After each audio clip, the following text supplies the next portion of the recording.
All right, joining us now at this somber occasion is Jitender Bhargava, who's a former executive director of Air India. Mr. Bhargava, thank you very much for joining us this evening on ET Now. I believe you served at Air India for 20 long years.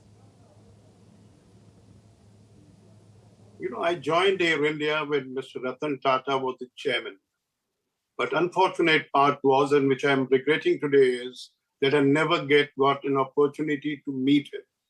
But ever since this morning, when the news came of his death, there's only one image that is coming before me, and that is of Mr. Ratan Tata at Taj Lands End on 15 January 2015 at the Vistara launch function, where he recounted or narrated his conversation with J.R.D. Tata. And it went like this, which I quoted in my book, The Descent of Air India, that Mr. J.R.D. Tata had been called by the Prime Minister Narasimha Rao and in 1991 and spoken about the economic reforms that were being unleashed. So Mr. Tata, J.R.D. Tata told Mr. Ratan Tata, and I'm reading it now, we've been out of the airline sector for many years and it has changed. It become very competitive. It has new technology and it is different from what it was when Air India was first started. Let's go and get the best partner we can and give India a world-class airline. Now, these world-class airline word will echo to everyone because when Air Tatas eventually got Air India's control on the day 8th of October 2021, they won the bid. Mr. Chandrasekhar, Mr. Ratan Tata said about the same thing, world-class airline. And what we have been seeing is whether it was the attempt in the early 90s, 2000, 2022, 21, 22, they have been working with another international partner. So JST Tata's legacy, they're living it up to it. Now we need to add Mr. Ratan Tata's vision. So I'm sincerely hoping that Air India will be transformed into world first-class airline as both Mr. Tata, Ratan Tata and Mr. J.R.D. Tata had thought about it. So this is something that's been, resonating in my mind. Are we going on the track? And they've visualized India's position, considering that Mr. Tata's and J.D. Tata's nationalistic, whether it's the defense, whether the kind of expansion they've gone about, they are really wanting India to be one of the premier market for aviation market and Air India to be the premier airline. Because I imagine what J.R.D. Tata would have gone through, having given India a head start in aviation sector by operating the first international flight in 1948 and then seeing the Gulf carriers and the Southeast Asian carriers dominating the Indian market.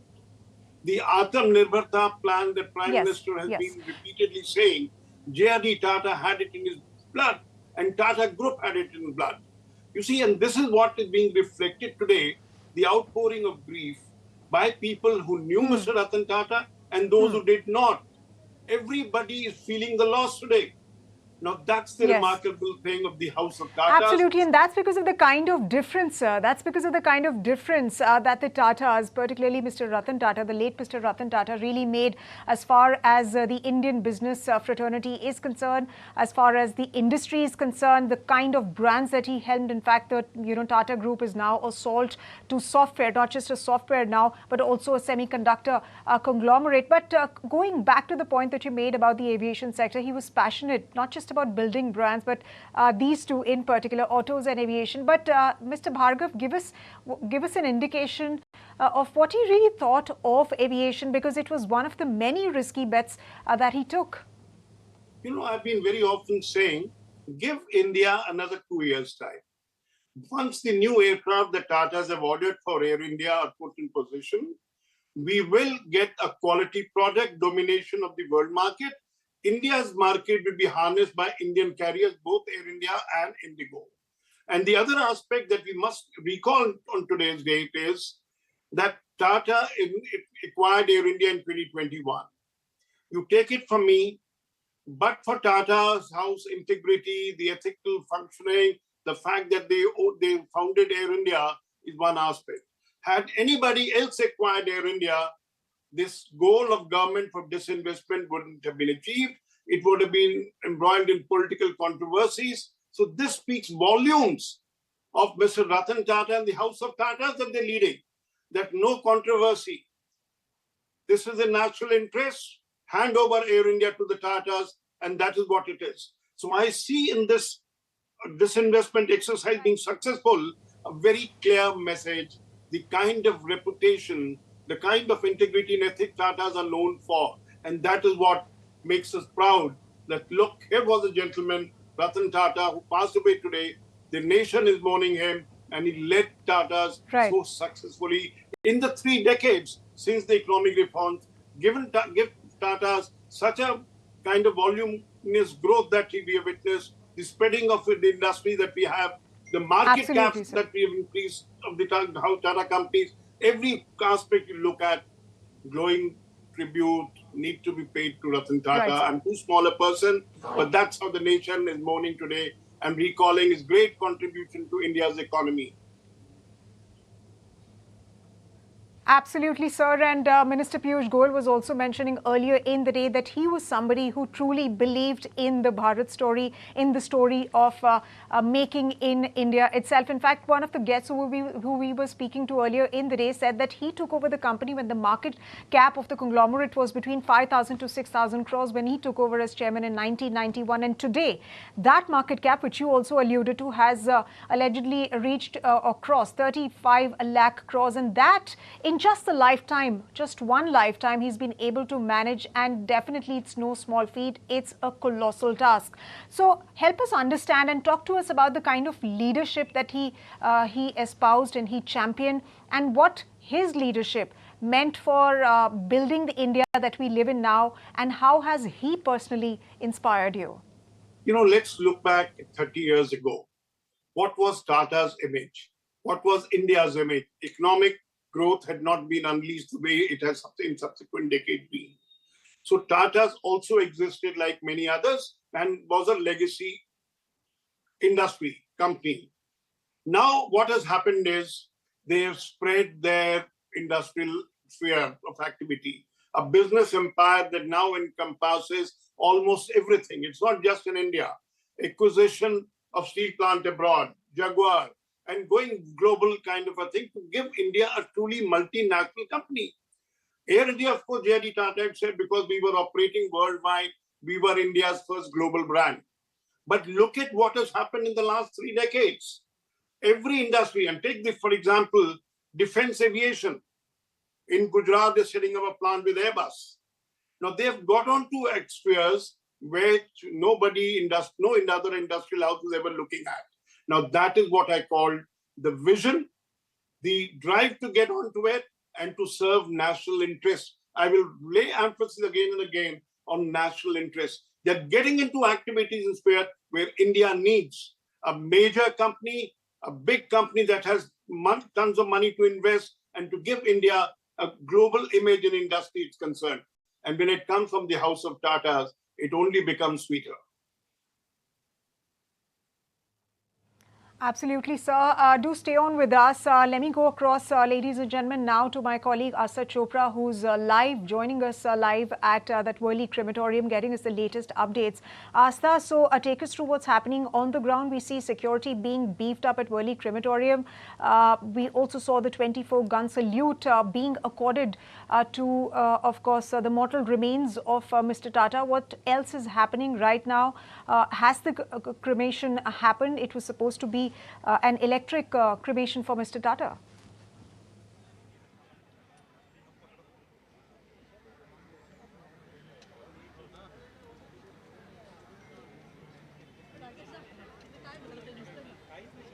Yes, you're right, Sumita. It was electric mission for Tata. One of the most key highlight was, I want to show you this first. All the general public, the Aam Aadmi has breached the security and they have come rushing inside just to have the last sight of Ratan Tata's mortal remains. And there was a huge security breach. Police was not able to control the crowd which was chanting already outside the cremation grounds, but now they have come in and pushed all the police personnel, and they have made their spaces through this small park which is inside the cremation ground, and they're all hanging around the walls of the cremation. And here, as you can see, this was the place where the cremation actually happened, in between the white tents, and the cremation has just finished like a couple of minutes ago, and the ministers, the union ministers, have made their exit after paying the tributes. The ministers were here. Eknath Shinde, Fadnavis was also here. Union Minister Piyush Goyal and Amit Shah were also there, but they have exited now after paying tributes.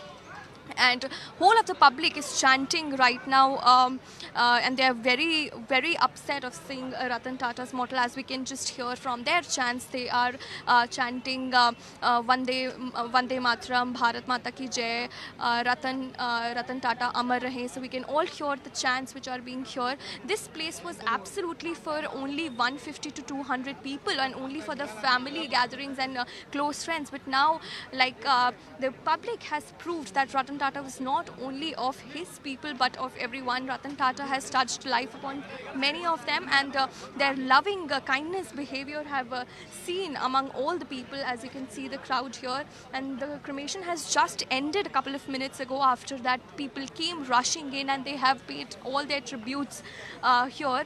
The security has been breached, but no one was allowed to go near the cremation ground. But yeah, they have made their way through the grounds of cremation, and that's why we know that Ratan Tata was the man of his words, man of his kindness, and his people are not only his family but all of them who has been touched upon their lives for Ratan Tata. As you can see the visuals behind me, it's a sort of an emotional view as well. But yeah, it's the cremation process has been just ended, and we also witnessed 24 shots of guns in the tribute. And it was a perfect ceremony for everyone emotional moment. And as you can see, people are gathering around, still chanting in his memory. Now that's what the scene is here all about. Definitely, Asa, and that really explains the kind of man that Ratan Tata was. He was not just helping a company; he just didn't really, made a turnaround of the Tata Group, but also managed to make sure that its employees were really cared for, and that's what really defines the leadership that Ratan Tata espoused for. You can see a sea of people have gathered over there. We can see security being beefed up after the the cremation happened. A 24-gun salute with full state honors were given to the late Mr. Tata, and now there is chorus building up to give a Bharat Ratna. In fact, that demand has been made by Maharashtra Chief Minister Eknath Shinde that a Bharat Ratna has to be accorded to the late Mr. Tata. Remember, Mr. Tata made special efforts to make sure that every employee who suffered during the 26/11 terrorist attack, who was taken care of. And that's what really symbolizes the man who he was. He never lost sight of the values of compassion, kindness, and ethics. Those are live visuals still streaming from the Worli crematorium, where the cremation of the late Mr. Tata happened, as India has bid farewell to one of its Ratans. In fact, tycoons, business leaders, and political leaders also came to pay their respects to the man that Mr. Tata was. And let's now go across once again to Mr. Jitender. Mr. Jitender, I was speaking about how the conglomerate has become from salt to steel, aviation to cars. This has been the largest group. How do you think the group has been able to bind so many diversified businesses together over so many decades?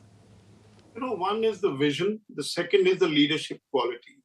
You make the various entities of Tatas totally independent of them. So that's one aspect, that they're all growing and they're all getting into it. If you look at the last 10, 12 years, the amount of mergers and demergers that took place within the Tata companies. All steel plant, Tata Metalic, Tata Sponge got merged with Tata Steel. Tata Chemicals had demerging with Tata Consumer Product, a part of it got there. So everything was looked at for that, how to steer Tatas to greater heights. But let's not overlook one big fact today. One is to lead the Tata Group. Second is the amount of funding that Mr. Ratan Tata did for startups. I think that is a contribution of Ratan Tata. It shouldn't be overlooked today. He could see potential in startups, funded them, and we'll have the results to come to be seen in the near future, because all his eyes was how to get Indian entrepreneurs perform. If fund was a constraint, out of his assets, he was funding them. So he was one of the largest funders of startups in the country. So we will all remember him, of course, by what the Tata Group is doing, the market caps of Tata companies, how they flourished over a period of time, how they made them independent, inducted managerial talent from outside. Like, for example, Air India got the CEO from New Zealand to run the airline. They're getting the best talent in. But to fund startups is a total different ballgame altogether. And I would applaud Mr. Ratan Tata for his vision in funding these youngsters so that Indian startups which create employment, which flourishes in the future, Right, sir. will also be something that's Absolutely. remarkable, Absolutely, in my which is- opinion. Right.